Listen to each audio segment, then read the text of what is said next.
Martin se réveille et il l'entend toquer à sa fenêtre. Horrible situation. Martin spécifie que quand ça toque à la fenêtre, il est dos à celle-ci, il est pas face à celle-ci et ce détail a son importance. Pourquoi? Parce que les stores de Martin étaient usés. Genre il manquait, vous savez c'est des stores exactement comme ça, où il manquait des lattes. Quand il manque une latte, oh là je viens de nous sortir de l'ambiance.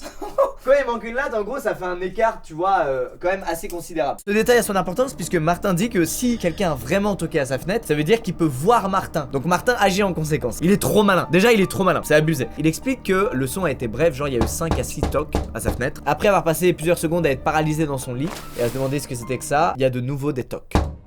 Et à partir de là, Martin il comprend qu'il y a quelqu'un, probablement qu'il regardait dormir à travers sa fenêtre et qui a décidé, on ne sait pas pourquoi, d'un coup de toquer. Clairement si c'était un pote à Martin ou quelqu'un de sa famille ou quoi, tu t'amuses pas à toquer à la fenêtre, c'est nul, tu vas juste toquer à la porte d'entrée comme tout le monde. Et à ce moment là, Martin a un très bon instinct, il se dit, faut pas que je me retourne parce que la personne qui a toqué, c'est ce qu'elle attend de moi. Que je me retourne et que je la regarde et à partir de là, je sais pas ce qui va se passer. Donc il ne se retourne pas, il est très malin, c'est ouf. Il va à la place juste s'asseoir tout doucement sur son lit, toujours dos à la fenêtre, comme s'il venait de se réveiller et qu'il avait la tête un peu dans le cul. Et il va se lever et se diriger vers sa salle de bain, qui est donc en dehors de sa chambre, ce qui est totalement crédible. La plupart des gens se réveillent une ou plusieurs fois la nuit pour aller aux toilettes. Et du coup lui il va jouer ce truc là. À partir de là, il est hors de la vue du mec qui est à la fenêtre, puisqu'il est hors de la chambre, et il se précipite sur son téléphone pour appeler le 911, la police aux États-Unis. Et il fonce vers sa porte d'entrée pour s'assurer qu'elle est bien fermée, de manière à être sûr que le gars qui a toqué à la fenêtre ne puisse pas rentrer dans l'appartement. À partir de là, Martin il comprend qu'il y a deux possibilités. Soit il reste enfermé dans son appartement et la personne n'arrive pas à entrer, soit il prend la fuite